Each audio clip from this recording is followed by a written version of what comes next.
ಶಿರಾದಲ್ಲಿ footpath ಅತಿಕ್ರಮಣಕ್ಕೆ police ಖಡಕ್ ಕ್ರಮ, ವ್ಯಾಪಾರಿಗಳಿಗೆ ಎಚ್ಚರಿಕೆ, ನಿಯಮವನ್ನ ಉಲ್ಲಂಘಿಸಿದರೆ ನೋಟಿಸ್ ಜಾರಿ.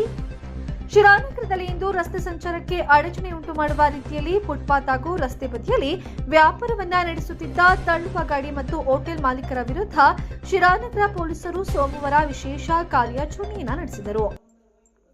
ಸಿಪಿಐ ಪ್ರವೀಣ್ ಕುಮಾರ್ ಹಾಗೂ ಪಿಎಸ್ಐ ರೇಣುಕಾ ಯಾದವ್ ಅವರ ನೇತೃತ್ವದಲ್ಲಿ ನಡೆದ ಕಾರ್ಯಾಚರಣೆಯಲ್ಲಿ ಸಬ್ ಇನ್ಸ್ಪೆಕ್ಟರ್ ಆನಂದ್ ಕುಮಾರ್ ಅವರು ವ್ಯಾಪಾರಿಗಳಿಗೆ ಕಟ್ಟುನಿಟ್ಟಿನ ಎಚ್ಚರಿಕೆಯನ್ನ ನೀಡಿದರು. ನಿಗದಿಪಡಿಸಿದ ಸ್ಥಳವನ್ನ ಬಿಟ್ಟು ರಸ್ತೆ ಬದಿಯಲ್ಲಿ ವ್ಯಾಪಾರವನ್ನು ನಡೆಸಿ ವಾಹನ ಹಾಗೂ ಸಾರ್ವಜನಿಕರ ಸಂಚಾರಕ್ಕೆ ತೊಂದರೆ ಉಂಟು ಮಾಡಬಾರದು ಎಂದು ಸೂಚನೆಯನ್ನ ನೀಡಿದರು.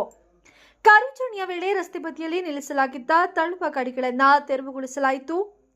ನಿಯಮ ಉಲ್ಲಂಘಿಸಿದ ಹೋಟೆಲ್ ಮಾಲೀಕರ ವಿರುದ್ಧ ಲಘು ಪ್ರಕರಣಗಳನ್ನು ದಾಖಲಿಸಿ ನೋಟಿಸ್ ಜಾರಿಯನ್ನ ಮಾಡಲಾಯಿತು.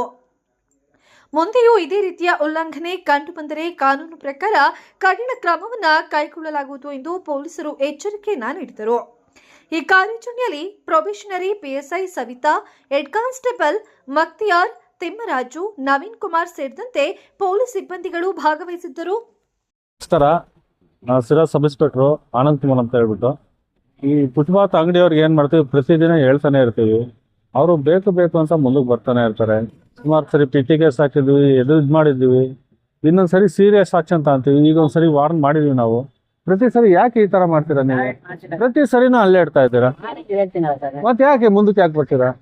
ಅಲ್ಲಿ ಹಿಂದಕ್ಕೆ ತೋರಿಸಿದೀವಿ, ಮಾರ್ಕ್ ಮಾಡ್ಕೊಟ್ಟಿದ್ದೀವಿ, ಪ್ರತಿಯೊಂದು ಮಾಡಿದೀವಿ, ಯಾಕೆ ಮುಂದೆ ಬರ್ತೀರಾ? ಎಷ್ಟು ಸರಿ ಹೇಳ್ಬೇಕು ನಾವು?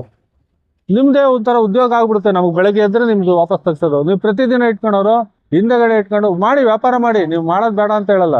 ಹಿಂದೆಗಡೆ ಈಗ ಮುಂದೆಗಡೆ ಯಾರು ವ್ಯಾಪಾರ ಮಾಡ್ತಾರೆ, ಹಿಂದೆಗಡೆಗೂ ಅವರೇ ಬಂದ್ ಮಾಡ್ತಾರೆ. ಪ್ರತಿ ಸರಿ ಹೇಳಿದ್ರು ಸಹ ಇದೇ ಮಾಡ್ತಾ ಇದ್ದಾರೆ. ನಾವು ಪ್ರತಿ ಸರಿನೂ ಬರ್ತಾ ಇರ್ತೀವಿ, ಹೇಳ್ತಾ ಇರ್ತೀವಿ, ಪಿಟಿ ಕೇಸ್ ಹಾಕೊಡ್ತಾ ಇರ್ತೀವಿ. ಸ್ವಲ್ಪ ನಗರಸಭೆಯವರು ಸ್ವಲ್ಪ ಇದಕ್ಕೆ ಕೈ ಜೋಡಿಸಿದ್ರೆ ನಮ್ಗೆ ತುಂಬಾ ಅನುಕೂಲ ಆಗುತ್ತೆ. ಇವ್ರಿಗೆ ಜಾಗಗಳು ಬೇಕು ವ್ಯಾಪಾರಕ್ಕೆ. ಬಡವರು ಇದ್ದಾರೆ ಪಾಪ, ಅವ್ರು ವ್ಯಾಪಾರ ಮಾಡ್ಕೊಳ್ಳೋದೇ ಅವ್ರ ದೃಷ್ಟಿ ಇರುತ್ತೆ, ಪ್ರತಿಯೊಂದೂ ಇರುತ್ತೆ. ನೋಡಿ, ಈಗ ಇದು ಬಸ್ ಸ್ಟ್ಯಾಂಡ್ ಅಲ್ಲಿ ನೋಡಿ ಯಾವ ಲೆಕ್ಕದಲ್ಲಿ ಇಟ್ಟಿದ್ದಾರೆ. ಅಲ್ಲಿ ಇಟ್ಟಿರೋದ್ರಿಂದ ಅಲ್ಲಿ ಟರ್ನ್ ಮಾಡೋಕೆ ಆಯ್ತು, ಬಸ್ಸುಗಳು ಹೋಗೋಕೆ ಆಯ್ತು, ಇಟ್ಕೊಳೋದಕ್ಕಾಗಲ್ಲ.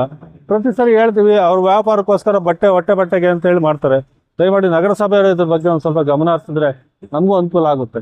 ಎಷ್ಟೋ ಜನ ಹೇಳ್ತಾ ಇರ್ತೀರಾ, ಸರ್ ನಾನು ಸಣ್ಣ ಆಗ್ಬೇಕು ಅಂತ. ಸಣ್ಣ ಆಗೋದು ಒಂದೇ ಅಲ್ಲ, ಸಣ್ಣ ಆಗೋದ್ ಜೊತೆಗೆ ಹೆಲ್ತ್ನು ಸಮೇತ ಆರೋಗ್ಯವಾಗಿರ್ಬೇಕು. ಅಂದ್ರೆ ಕೈಕಾಲು ನೋವಿರ್ಬೋದು, ಸುಸ್ತಿರ್ಬೋದು, ನಿಶಕ್ತಿ ಇರ್ಬೋದು, PCOD ಪ್ರಾಬ್ಲಮ್ ಇರ್ಬೋದು, ಥೈರಾಯ್ಡ್ ಪ್ರಾಬ್ಲಮ್ ಇರ್ಬೋದು, ಎಲ್ಲನೂ ಕಂಟ್ರೋಲ್ ಮಾಡ್ಕೊಂಡು ಸಣ್ಣ ಆಗೋದಿದೆಯಲ್ಲ ಆರೋಗ್ಯಕರವಾಗಿ, ಅದು ಜೀನಿ ಸ್ಲಿಮ್ ಇಂದ ಮಾತ್ರ ಸಾಧ್ಯ. ನಮ್ಮ ಜೀನಿ ಸ್ಲಿಮ್ ನ ಕಂಟಿನ್ಯೂಸ್ ಆಗಿ ಯೂಸ್ ಮಾಡಿ ಸಣ್ಣನೂ ಆಗ್ತೀರಾ, PCOD ಪ್ರಾಬ್ಲಮ್ ಕಂಟ್ರೋಲ್ ಮಾಡ್ಕೊಳ್ತೀರಾ. ಎಷ್ಟೇ ದುಡ್ಡಿದ್ರು ಆಯುಷ್ನ ಕೊಂಡ್ಕೊಳ್ಳೋಕೆ ಸಾಧ್ಯನೇ ಇಲ್ಲ. ಆರೋಗ್ಯ ಸರಿ ಇದ್ರೆ ಆಯುಷ್ ಗಟ್ಟಿಯಾಗಿರುತ್ತೆ. ಆರೋಗ್ಯ ಸರಿ ಇರಬೇಕು ಅಂತಂದ್ರೆ ನಿಮ್ಮ ಅಡಿಗೆಯಲ್ಲಿ ಪ್ರತಿದಿನ ಜೀನಿ ಗಾಣದ ಎಣ್ಣೆ ಬಳಸಿ. ಜೀನಿ ಗಾಣದ ಕಡಲೆಕಾಯಿ ಎಣ್ಣೆ, ಕೊಬ್ಬರಿ ಎಣ್ಣೆ ಎಲ್ಲಾ ಮೆಡಿಕಲ್ ಶಾಪ್, ದಿನಸಿ ಅಂಗಡಿ ಹಾಗೂ ಸೂಪರ್ ಮಾರ್ಕೆಟ್ಗಳಲ್ಲಿ ಲಭ್ಯ.